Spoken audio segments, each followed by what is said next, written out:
Assalamualaikum warahmatullahi wabarakatuh.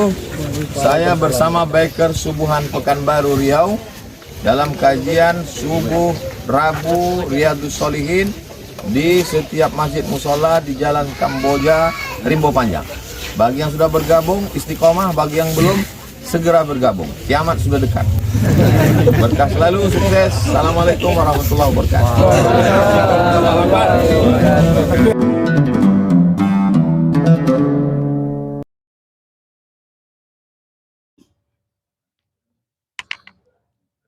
Bismillahirrahmanirrahim.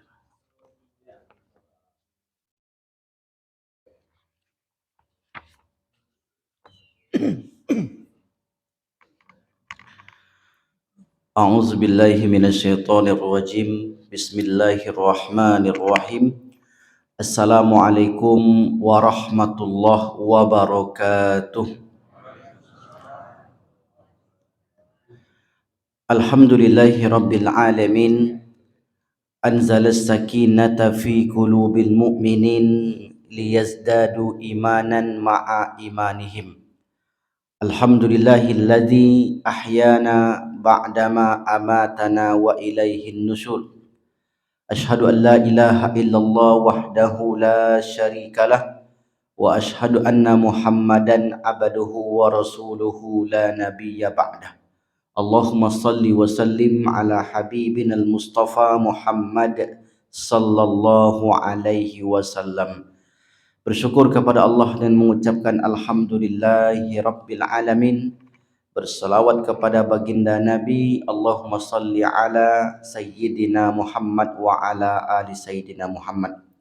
Sebagaimana biasa, sebelum kajian kita mulai, terlebih dahulu kita berdoa kepada Allah, terkhusus mendoakan orang-orang yang telah mendahului kita. Mudah-mudahan dengan doa itu keadaan mereka dimuliakan Allah Subhanahu wa taala. Amin ya rabbal alamin. Nauzubillahi minasyaitonirrajim. Bismillahirrahmanirrahim. Alhamdulillahirabbil alamin. Assalatu wassalamu ala asyrafil anbiya'i wal mursalin wa ala alihi wa ashabihi rasulillahi ajmain. Allahumma ighfir lahum warhamhum wa'afihim wa'fu anhum wa akrim nuzulahum wa wasi' madkhalahum waj'al jannata maswahum. Allahumma ja'al qabrahum rawdatan min riyadil jinan wa la taj'al qabrahum hufratan min hufarin niran. Allahumma qsilhum bima'is sajji wal barad wa naqihum minal khataaya kama yunaqas saubul abyadu binad danas wa abdilhum daran khairan min darihim wa zawjan khairan min zawjihim wa ahlan khairan min ahlihim. Allahumma ja'al akhira kalamina ila intihai ajalina minad dunya qawla la ilaha illallah. Rabbana atina fid dunya hasanah wa fil akhirati hasanah wa qina azabannar. Alhamdulillahi rabbil alamin. Baik Bapak Ibu yang dimuliakan Allah SWT, alhamdulillah pagi ini kita ikut dibersamai oleh Pak Haji Ahmad. Alhamdulillah pada Bapak Ibu masih istiqomah untuk mengaji pada pagi ini, khusus tentang perjalanan hidup setelah kehidupan di dunia ini. Tema kita pagi ini tentang meninggal sesuai kebiasaan. Maknanya kita bisa tahu, bisa memprediksi seperti apa meninggal kita nanti. Keadaannya bisa kita prediksi. Meskipun prediksi kita tidak mesti tepat 100%. Yang tak bisa kita ketahui adalah tempat dan waktu. Apakah nanti di masjid, atau di rumah sakit, atau di mana saja, wallahu alam. Karena Allah Subhanahu wa taala katakan, wa ma tadri nafsun bi ayyi ardin tamut. Kamu tidak tahu di negeri mana, di bumi mana kamu akan meninggal. Tapi ada pengecualian tentang ayat ini kepada orang-orang tertentu, orang-orang yang diistimewakan oleh Allah. Nah, tentu orang istimewa ini adalah orang yang memiliki amalan istimewa pula. Sehingga tak heran kalau dahulu orang-orang tarekat itu banyak yang tahu, ya, meskipun tidak semuanya. Apakah orang tarekat saja Ustaz? Tidak. Banyak juga orang yang tidak ikut tarekat.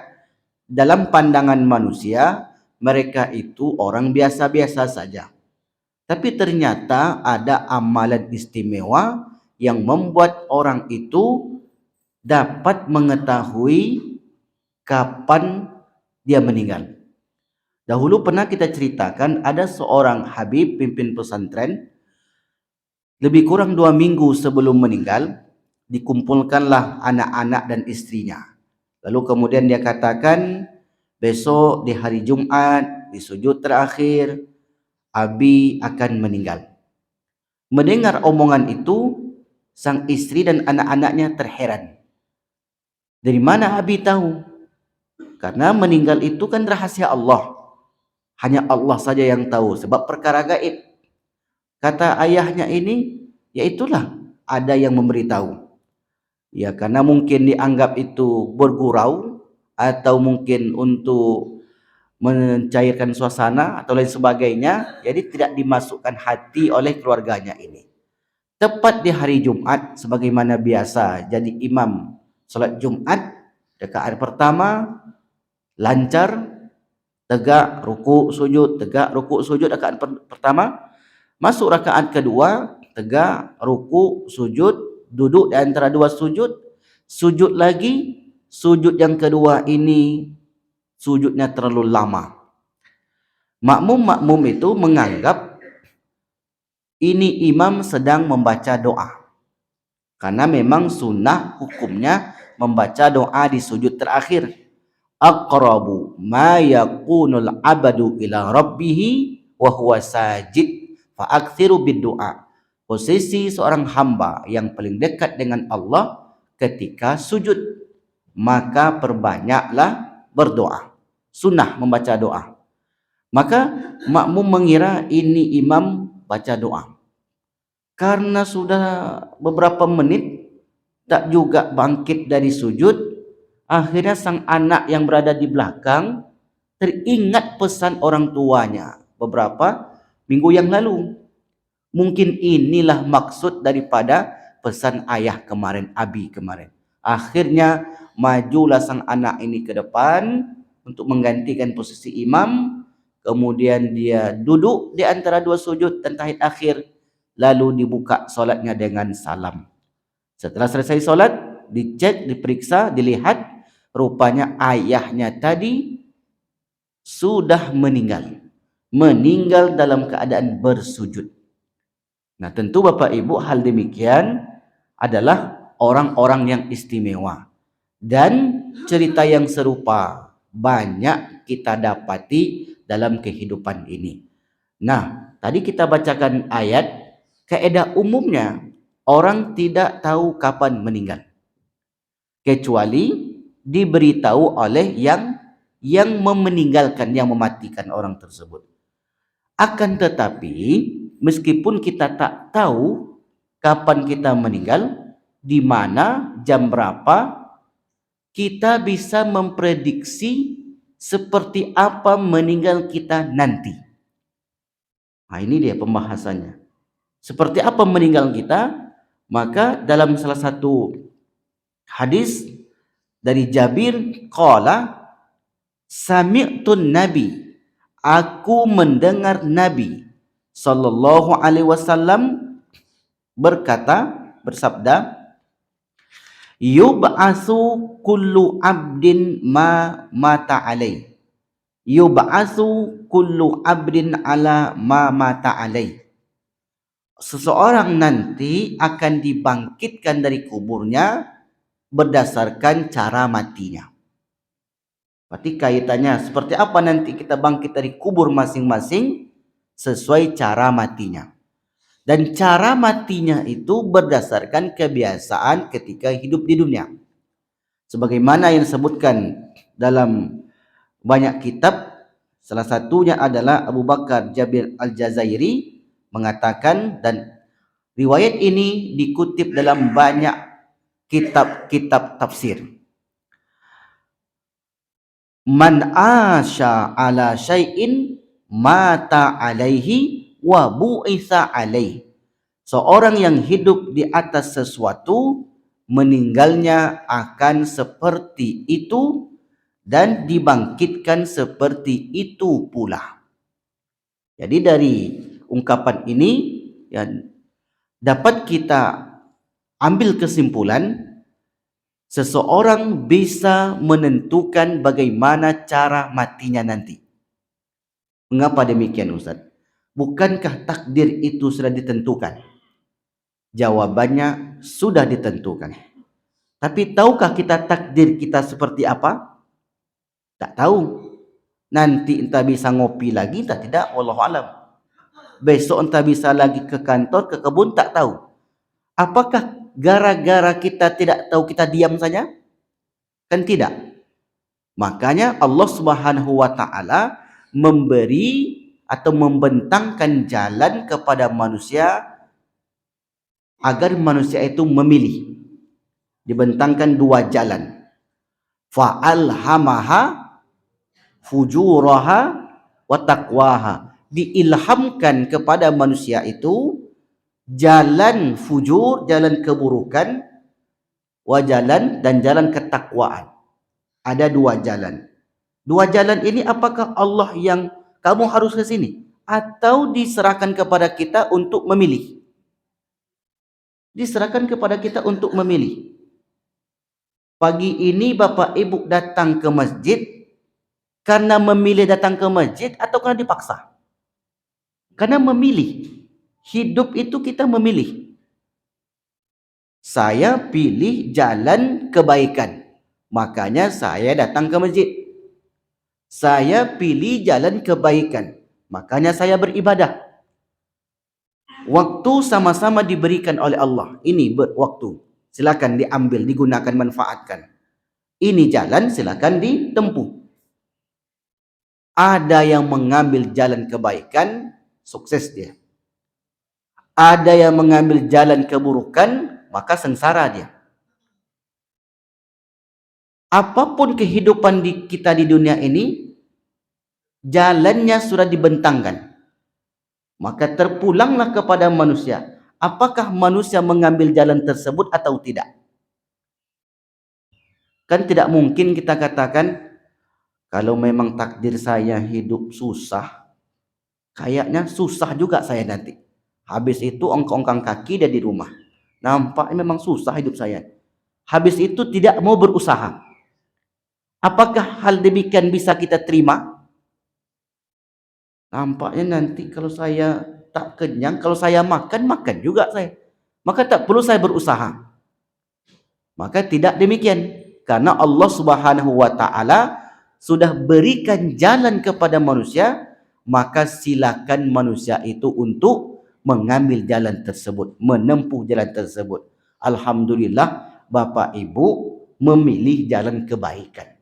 Sehingga sampai ke masjid, kemudian dikeluarkan pula sebagian hartanya untuk kebaikan, digunakan pula ilmunya untuk kebaikan, digunakan pula posisinya untuk kebaikan. Itu kan jalan. Fa'alhamaha fujuraha wa taqwaha. Kami berikan kepada manusia itu dua jalan. Orang yang memilih jalan kebaikan, dia akan mudah untuk melakukan kebaikan. Orang yang memilih jalan keburukan, dia akan mudah untuk melakukan jalan keburukan.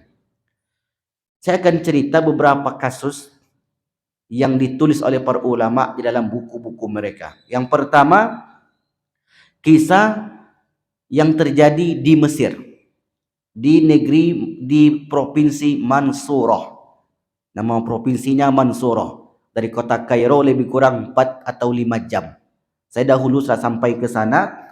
Kota Mansurah ini lumayan indah dibanding kota Kairo. Dan juga kota Mansurah itu orang-orangnya lebih cantik dibanding orang kota Kairo. Lebih ganteng, Pak. Kok begitu, Ustaz?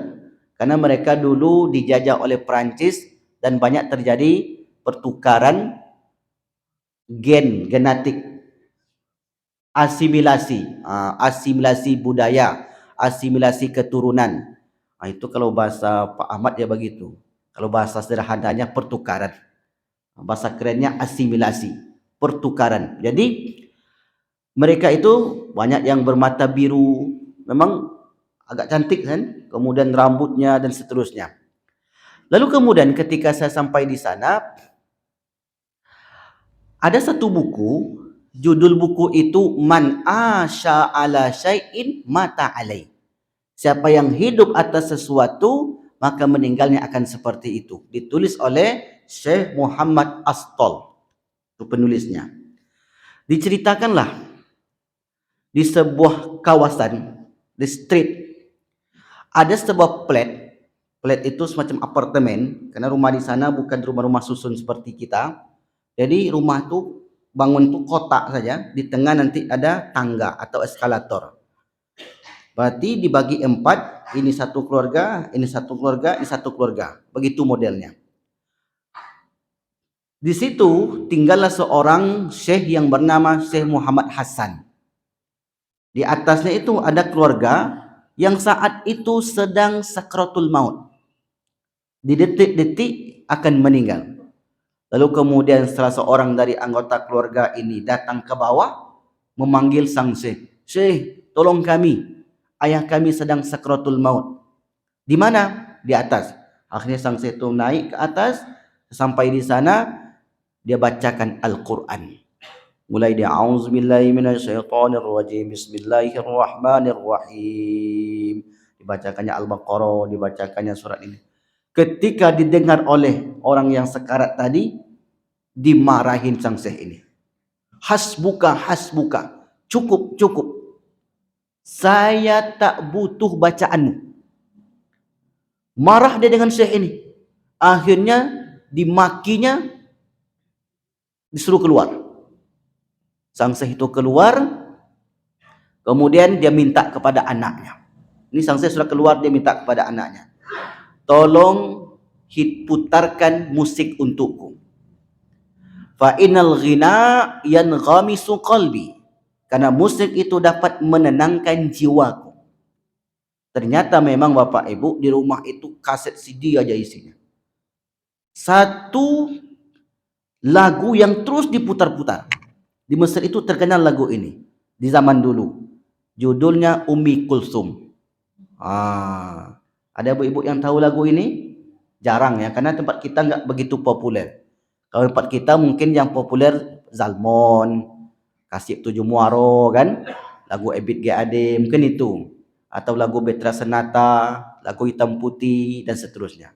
Hafal juga Ustaz ya, tahulah nama-nama lagu itu. Diputarkanlah Pak, terus menerus diputarkan. Sang bapak yang tadi sedang sekarat itu mengikuti lantunan bacaan-bacaan atau bait-bait syair yang diucapkan oleh sang penyanyi dalam kaset tersebut sampai dia tinggalkan dunia itu. Artinya apa? Dia meninggal diiringi oleh musik-musik tadi. Ternyata semasa hidup sang bapak itu di mana-mana tak lepas daripada musik Ummi Kulsum ini. Di mobil diputar, di rumah diputar, ketika istirahat diputar, di mana-mana selalu diputar musik. Ternyata secara psikologi manusia itu kalau biasa mendengarkan satu kata itu, kalau tak mendengarkan pada hari itu agak asing. Misalnya Bapak Ibu setiap pagi itu baca surah Al-Kahfi misalnya. Kalau satu hari itu tak membaca itu, ada rasa yang kosong dalam jiwa itu. Atau misalnya sering mendengarkan nasihat-nasihat kebaikan, tiba-tiba mendengarkan nasihat keburukan. Telinga kita ini akan merespon dengan baik. Ini yang biasa saya dengar, ini yang tidak biasa saya dengar. Nanti saya akan kisahkan lagi seorang jamaah kita yang dulu bekerja sebagai pengantar jenazah orang Kristen. Jadi hampir setiap hari lewat di situ dan mendengarkan lagu-lagu itu. Sampai dia pingsan Karena ketika itu kecelakaan, pingsan, menurut dokter dia ini 95% tidak selamat. Tapi qadarullah, Allah belum takdirkan dia meninggal, dia hidup lagi sampai sekarang. Bahkan di sininya itu selang, Bapak Ibu. Saya pegang ini. Ini bukan urat, ini Ustaz, ini selang. Dari kepalanya dipasang ke jantung. Ini selang.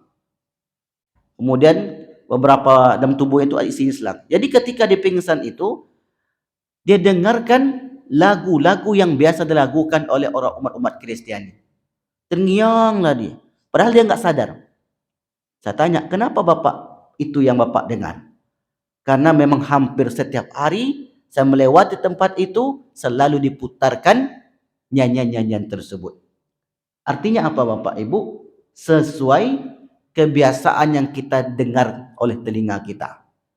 Nah, orang yang kita ceritakan dalam buku tadi, kebiasaan telinganya adalah mendengarkan musik Ummi Kulsum, dan itulah yang menenangkan jiwa dia ketika dia tinggalkan kehidupan di dunia ini. Meninggal dalam keadaan mendengarkan musik. Kita tak menghukumi apakah matinya buruk atau tidak, karena hukum itu hanya berlaku untuk Allah Subhanahu wa taala. Kita mengambil kisah ini agar kita dapat petik pelajaran bahwasanya seperti apa kita meninggal nanti berdasarkan sesuai kebiasaan kita. Ini satu kasus ceritakan oleh Muhammad Astal dalam kitab Man Asha ala Sayin Mata Alaihim. Kemudian ada pula contoh yang baik yang diceritakan oleh Buya Hamka dalam tafsir Al-Azhar jilid 10, ketika beliau menafsirkan ayat illal ladzina amanu wa amilus solihat falahum ajrun ghairu mamnun. Ketika beliau menafsirkan ayat ini, beliau mengangkat satu kisah tentang bibinya yang bernama Tuo Aisyah. Siapa nama bibinya? Tuo Aisyah. Kata beliau, saat Tuo Aisyah ini sedang sekarat di umur 86 tahun, datanglah Buya Hamka ke situ. Ditalkinkan la ilaha illallah sekali, tak ada respon. La ilaha illallah 2 kali, tak ada respon. Sampai 3 kali juga tidak ada respon. Akhirnya Buya Hamka mulai mundur dan beliau tanya kepada ahli keluarganya, kenapa bibi ini tak ada respon? Kata dia, wahai Buya, bibi ini sudah peka. Dia tak dengar lagi apa yang diucapkan itu. Kalau begitu, tak perlulah kita talkinkan. Akhirnya Buya Hamka mundur. Setelah itu, bibinya tadi bilang, diam. Saya sedang mendengarkan bacaan-bacaan Al-Quran. Kaget, heran Buya Hamka. Katanya bibi ini peka. Kenapa dia mendengarkan bacaan ayat suci Al-Quran? Didekatkan oleh Buya Hamka, rupanya dia membaca surah Al-Kahfi, surah Yasin, Al-Waqi'ah, Al-Muluk dan surat-surat pendek lainnya.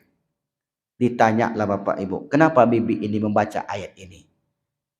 Kata anak-anaknya, kami pernah dengar mak kami itu, unyang kami itu bicara, sampaikan kepada kami bahwasanya 4 surat tadi dan surat-surat pendek lainnya sudah biasa dibaca sejak gadis.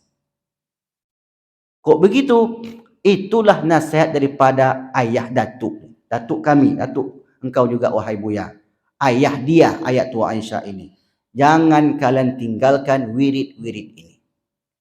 Rupanya Bapak Ibu, itulah yang datang kepada dia, yang selalu diingat-ingatnya. Wirid-wirid dia tadi. Sampai kapan Tua Aisyah ini membaca ayat-ayat tersebut? Sampai nafasnya berhenti. Sampai malaikat itu mengambil nyawanya. Nah, memang dalam kehidupan kita nanti kita akan jumpai ada orang-orang yang tak butuh dengan bimbingan kita. Dia tak butuh ditalkin, Pak. Kenapa? Karena sudah biasa dia. Saya dapat kabar ketika almarhum Ustaz Arif Ilham akan meninggal, sempat mau ditalkinkan. Sempat diajak untuk berzikir. Kata dia, tak perlu. Saya bisa zikir sendiri. Berzikirlah dia.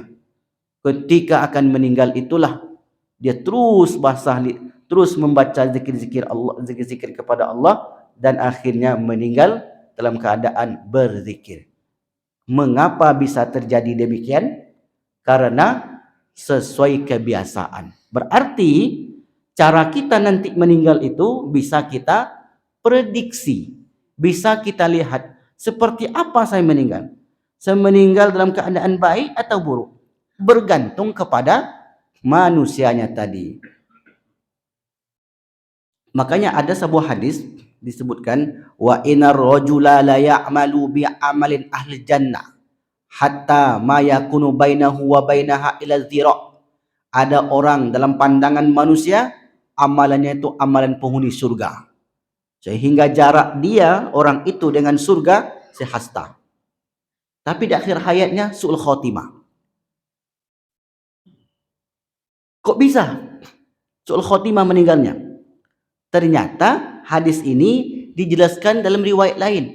Wa innar rajula la ya'malu bi amalin ahli jannah. Ada orang yang beramal dengan amalan penghuni surga. Fi ma yabdu linnas. Karena ingin dilihat manusia.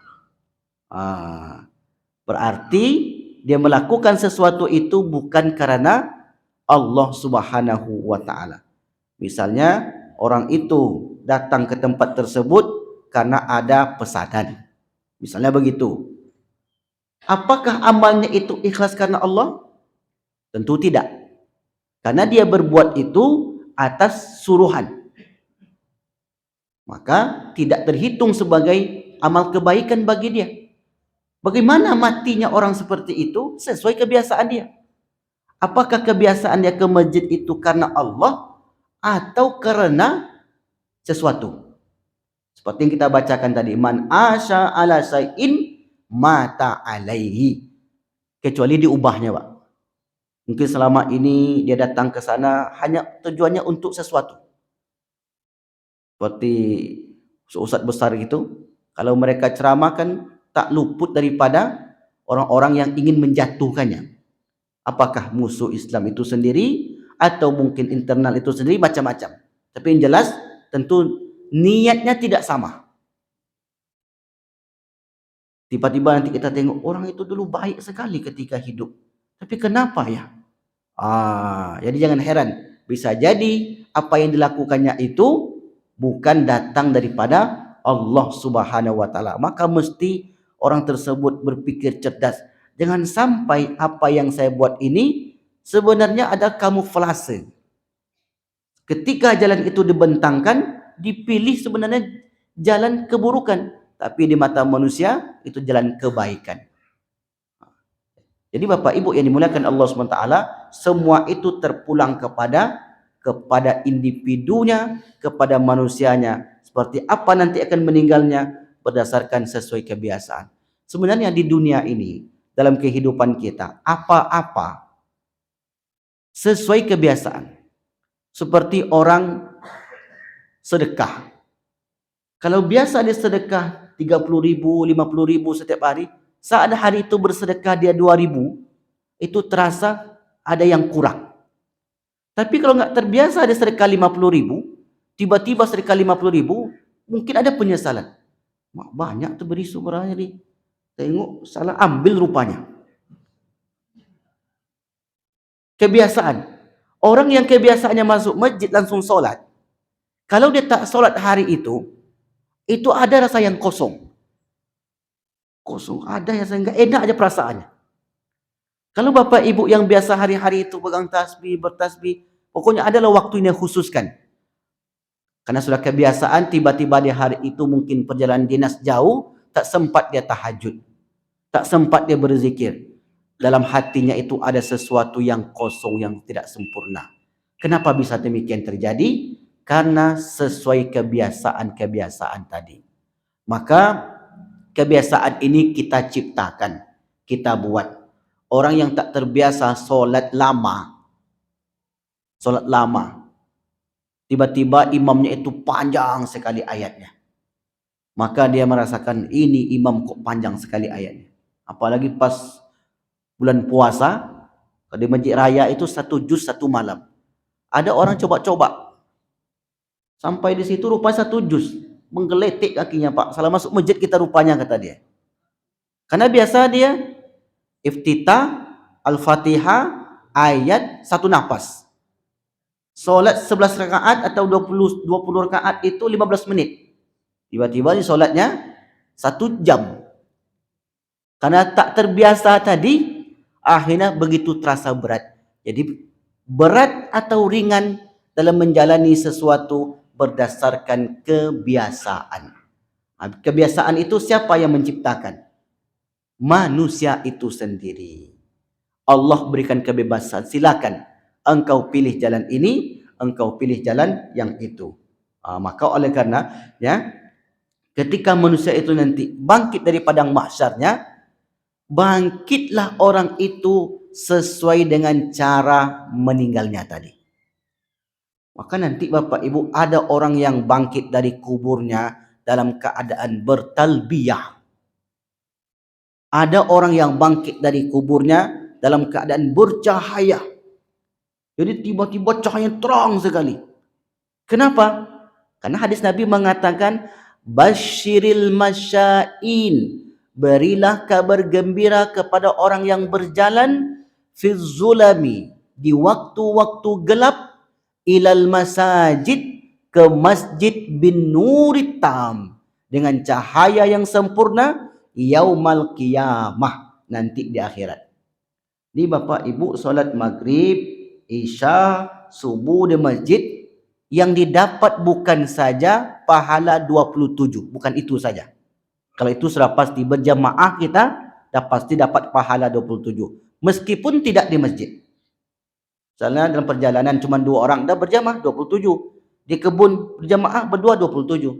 Tapi kalau ke masjid, Allah nanti akan ganti cahaya yang gelap. Ya, meskipun ada lampu mobil kita, lampu tengah jalan, tepi jalan, itu adalah menjadi kiasan dari Nabi. Allah akan ganti nanti perjalanan yang gelap itu dengan cahaya yang sempurna yaumal qiyamah. Bagaimana cara mendapatkan cahaya yang sempurna ketika berbangkit itu? Berdasarkan kebiasaan tadi, solat di masjid di waktu-waktu gelap.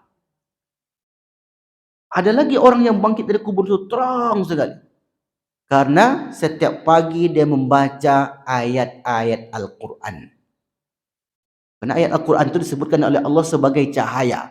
Fa'aminu billah, berimanlah kepada Allah, wa rasulihi, dan rasulnya, wa nuril ladzi, dan nur cahaya yang sempurna, dan cahaya yang kami turunkan. Berdasarkan kebiasaan tadi. Mungkinkah terjadi Bapak Ibu, atau pernah nak kita lihat orang tak biasa baca Quran? Tak biasa dia, Pak. Jangankan baca Quran, baca Quran aja enggak bisa. Wa ma min dabatin fil ardi illa 'alallahi rizquha wa ya'lamu mustaqarraha wa mustauda'aha kullun fi kitabim mubin. Hari-hari ada enggak kemungkinan dia meninggal dalam keadaan baca Al-Quran? Ada. Beberapa waktu yang lalu saya dapat video, ada seorang ibu-ibu ketua majlis taklim sedang setelah MC membuka acara, ibu itu baca Quran. Saat membaca Al-Quran itulah Allah panggil dia. Karena kebiasaannya baca Quran, baca Quran, baca Quran, baca Quran. Kalau orang yang tak pernah baca Quran atau na'udzubillah tak bisa baca Quran, tiba-tiba dia meninggalnya sedang membaca Al-Quran, pernah kita dengar? Rasanya enggak ada. Kalaupun ada yang begitu 1 dalam 1 miliar. Kalau ada. Kan tak pernah kita dengar, Pak. Oh, Bapak itu hebat. Kemarin katanya enggak bisa baca Quran, baru Iqra. Tiba-tiba dia lancar dia baca surat Hud itu. Wa huwallazi khalaqas sama, meninggal. Kan tak ada kita dengar. Sesuai kebiasaan, bisa diciptakan. Orang solat juga begitu. Tak pernah nampak solat, tiba-tiba meninggal dalam keadaan solat. Pernah Bapak Ibu lihat? Kalaupun ada 1 dalam 1 juta, agak sedikit. Tadi 1 dalam 1 miliar. Kalau solat itu mungkin saja, tapi kan jarang kita dengar, Pak. Karena Apa-apa itu berdasarkan kebiasaan. Bukan hanya itu, makan pun tergantung kebiasaan. Kalau makannya biasa 2 piring, cobalah makan sepiring. Tak kenyang rasanya tuh. Padahal yang masuk sudah banyak. Tak biasa makan pedas, tiba-tiba makan pedas. Dan tubuh kita ini pun tergantung kebiasaan. Melihat yang baik-baik itu kebiasaan juga. Melihat yang baik, tiba-tiba melihat yang buruk. Itulah kata Pak Ketua kemarin. Astaghfirullahaladzim. Buka HP, Ustaz. Kita sebenarnya mau buka WhatsApp, mau buka aplikasi Al-Quran. Muncul iklan. Langsung tutup lagi. Tanggung pula baca HP tadi. Dia muncul sendiri. Kalau HP online kan muncul sendiri dia Pak iklan tuh. Tak dari mana masuknya. Tak terbiasa kita nengok itu, langsung silau mata. Tapi kadang, ini barang bagus pula. Ada pula. Kebiasaan tadi. Mungkin pertama boleh ya kan. Tapi habis itu, kebiasaan tadi. Saya mengisi pengajian di jalan sekolah Rumbai, Pak. Ada satu masjid di belakang PLN. Ada PLN situ. Jadi setelah saya selesai ngisi pengajian, ceritalah jemaah itu. Betul Ustaz. Beberapa waktu yang lalu ada kawan kami ketika akan meninggal itu selalu dipegang batu cincinnya. Ini batu cincin nih Pak. Pas pula contohnya, tidak menyindir, tidak. Karena waktu itu demam batu cincin. Yang zaman itu. Jadi cincinnya bukan satu, Pak. Kalau satu itu sunnah Nabi. Nabi itu di sini, di kelingking. Bagian kanan. 5 cincinnya. Ini menggeletek. Ada yang sebesar batu lagan. Ada. Jadi ketika akan meninggal itu, ini. Aku mau yang batu itu, aku mau yang istighfar Pak. Karena sudah menjiwai rupanya Pak. Akhirnya ditalkinkan, alhamdulillah masih bisa mengikut dan meninggalkan apa yang diingatnya itu. Nah, di dalam buku yang ditulis oleh Imam Al-Qurtubi yang berjudul At-Tazkirah, beliau bercerita, di dalam buku itu ada satu orang yang bertugas sebagai insinyur. Di sini ada insinyur? Tak ada. Insinyur ini kerjanya apa? Ngukur-ngukur kan? 30 tingginya, ini tingginya. Kan insinyur begitu. Ini ceritakan apa? Lebarnya 20, tingginya sekian. Ketika akan meninggal itu rupanya itulah yang dibacanya. Setelah ditelusuri, rupanya orang ini sebagai insinyur yang hari-harinya itu saja yang dibuatnya. Jangan heran nanti kalau ada orang pegang proyek, jadi kan meninggal tuh proyek. Karena itu aja yang pikirkannya. Tapi kalau diimbang dengan yang lain nggak apa-apa. Karena perlu juga terkadang kan. Tapi kalau itu saja, tahu abang yang kameramen ini edit, upload. Kan sudah menjiwai dia. Karena ada satu buku, nanti boleh Bapak Ibu cari, Psikologi Kematian judulnya. Judulnya Psikologi Kematian. Apa maksudnya buku itu? Apa-apa yang dilakukan seseorang ternyata direkam oleh tubuhnya itu. Apapun yang kita buat, tubuh kita tuh merekam. Kalau kebaikan yang dibuat, dia merekam kebaikan. Kalau keburukan yang kita buat, maka dia rekam keburukan. Suatu saat rekaman itu akan diputar ulang. Kalau saya suruh Bapak Ibu merenung sebentar, ingat masa lalu, itu ketika bujang-bujang dulu lama sekali ingatnya. Saya dulu ke sana, Ustaz, saya begini. Karena itulah rekaman kita di masa lalu yang tak akan hilang. Betul atau tidak itu? Jangan ingat itu. Saya pun masih ingat Pak waktu SD dulu. Mandi di Sungai Subayang itu, tak pakai baju. Waktu itu, saya masih kecil-kecil kan. Waktu lah ada banjir, kemudian saya hampir itu hanyut. Itu lama sekali ingatnya tuh, karena air berpusing-pusing itu. Kalau air banjir itu kan naik dia, berputar dia. Hampir tergiling di situ. Untung ditolong kawan. Itu lama sekali ingatnya. Maka tubuh kita ini ternyata merekam. Maka terpulang kepada manusia tadi, mengambil jalan yang baik atau mengambil jalan yang buruk. Diciptakan jalan kebaikan, diciptakan yang keburukan, itu terpulang kepada orangnya masing-masing. Maka mudah-mudahan Bapak Ibu yang berbahagia, yang sudah membiasakan untuk ikut majlis, yang biasakan wirid pagi dan sore, yang biasakan baca Al-Quran. Atau kalau saya Ustaz, saya dulu tidak terbiasa Ustaz, tapi sekarang saya terbiasa. Bagaimana itu? Yang lalu itu dia hilang Bapak Ibu. Makanya kita tempel dengan yang biasa kita lakukan. Karena bisa diubah kebiasaan buruk itu. Kalau tak diubah, kecil teranja-anja, besar terbawa-bawa, sudah tua terubah tidak. Itu pepatah Melayu mengatakan demikian. Kalau diubahnya, maka kata Allah, Allah hapuskan itu. Allah hapuskan keburukan-keburukannya, maka dia akan ingat kebaikan-kebaikannya itu. Maka banyak kita jumpai orang-orang yang dulunya adalah orang-orang yang jauh dari agama, tiba-tiba di umur 40 tahun, maka dia mulai kembali lagi. Maka mudah-mudahan kita semua, Allah tutup usia kita dengan husnul khotimah, dan kita terbiasa untuk membaca Al-Quran, untuk menuntut ilmu, untuk berzikir dan membaca Al-Quran, insya-Allah ta'ala. Maka inilah yang kami sebut di awal tadi, seseorang meninggal sesuai kebiasaan. Wallahu a'lam bishawab. Ada yang bertanya? Tafadhol, silakan. Assalamualaikum Ustaz. Waalaikumsalam. Baik. Pertanyaannya tentang tadi kebiasaan, meninggal dengan kebiasaannya. Ukuran kebiasaan ini berapa lama Ustaz? Contoh ada kawan 50 tahun dia duniawi, nah disitulah semuanya. 10 tahun terakhir mau meninggal, dia sudah urusan akhirat, paling masjid, kedai kopi, masjid, kedai kopi, itu aja lah. Baik. Nah, ada kawan satu lagi, Baik. 50 tahun dia beramalannya, pokoknya bagus lah. Tapi 10 tahun terakhir tergoda dunia. Iya. Nah, ukurannya yang mana? Terus kedua ini tentang jenazah Ustaz. Baik. Jenazah ini ada kemarin, menurut yang keluarganya kurang sempurna dimandikan. Baik. Jadi bukunya belum semua dipotong, dan ada beberapa menurut mereka belum sempurna sudah dikubur. Nah, bagaimana dampak dari itu? Mohon penjelasan. Terima kasih. Assalamualaikum Ustaz. Waalaikumsalam. Kebiasaan itu tak perlu lama sebenarnya. Tak mesti sampai 10-20 tahun. Kebiasaan itu kalau kita dalam safar cukup 3 hari. 3 hari kebiasaan itu sudah bisa mempengaruhi jiwa kita.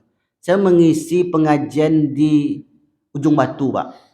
Mungkin ada yang kenal Pak Johnny Pirgo namanya. Mungkin Pak Haji Ahmad tahu. Johnny Pirgo itu cerita ke saya. Saya sudah praktekkan Ustaz. Karena saya dulu, ceritakan latar belakangnya Pak. Saya dulu begini. Tapi saya praktekkan. 40 hari saya sholat berjamaah. Setelah selesai 40 hari itu, rasanya galau hati saya kalau nggak berjamaah. Berarti butuh 40 hari aja Pak.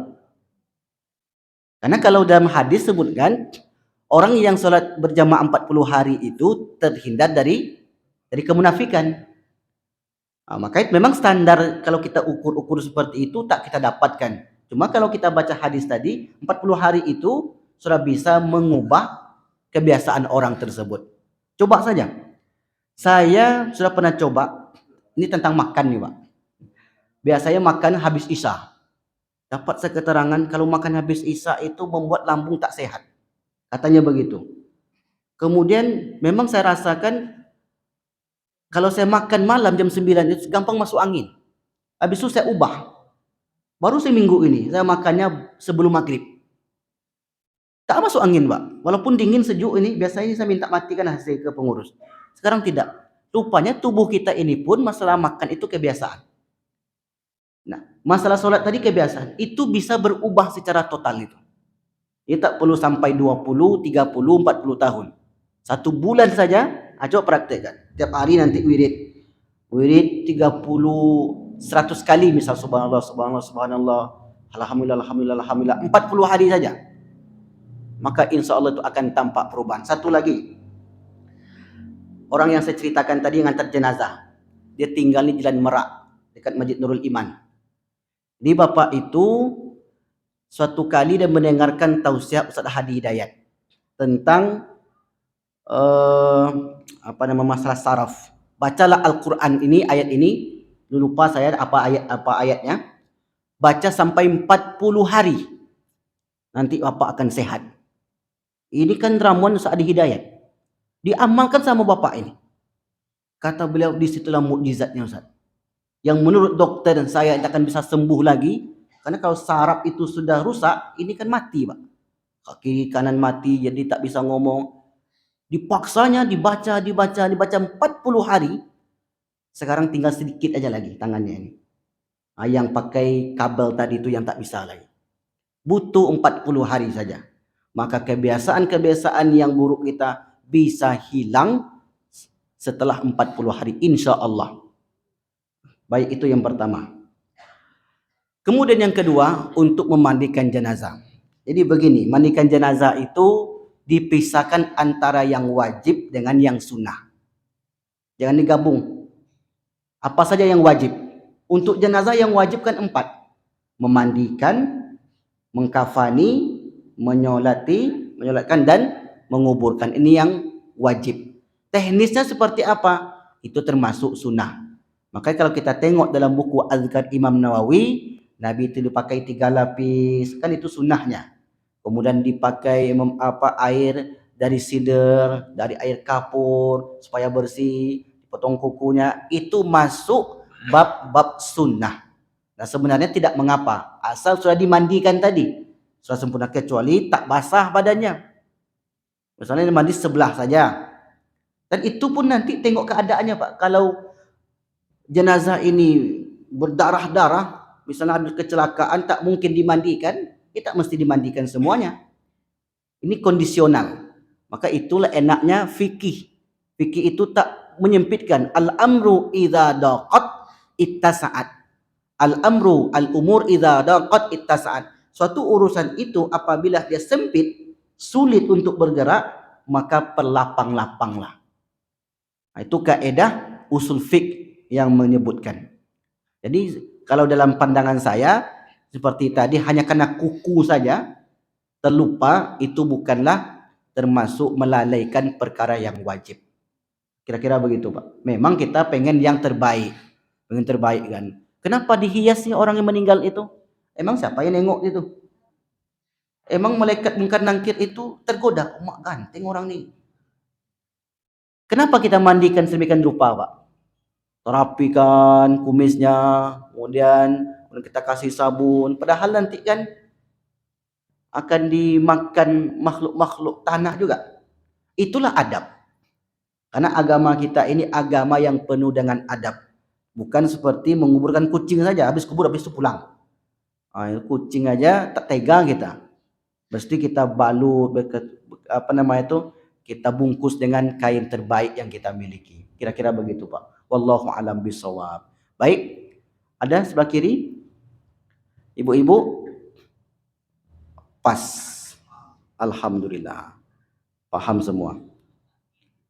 Ya, baik. Mudah-mudahan pengajian kita pada pagi ini menambah wawasan kita dan memotivasi kita lagi untuk terus istiqomah. Itu disebut dengan al-istiqomatu khairun min alfi karomah. Istiqomah itu lebih hebat daripada 1000 karomah. Orang punya karomah 1000, tapi kita punya 1 istiqomah. Itu lebih hebat tuh Pak. Makanya bisa jadi orang yang istiqomah itu dia wali. Tidak mesti wali itu bisa berjalan di atas air, bisa terbang. Kalau bisa terbang naik pesawat dia terbang kita. Maka istiqomah itu lebih hebat daripada 1000 karomah. Wallahu alam bisawab. Baik, kita tutup dengan doa. A'udzubillahi minasyaitonirrajim. Bismillahirrahmanirrahim. Alhamdulillahirabbil alamin. Assalatu wassalamu ala asyrafil anbiya'i wal mursalin wa ala alihi wa ashabihi rasulillahi ajmain. Allahumma khtim lana wa ajalana bi husnil khatimati wa sa'adah wa la takhtim alaina bisu'il khatimati wa syaqawah. Rabbana atina fid dunya hasanah wa fil akhirati hasanah wa qina azabannar. Alhamdulillahirabbil alamin. Subhanakallahumma wa bihamdika asyhadu an la ilaha illa anta astaghfiruka wa atubu ilaik. Walafu minkum. Wassalamu alaikum warahmatullahi wabarakatuh.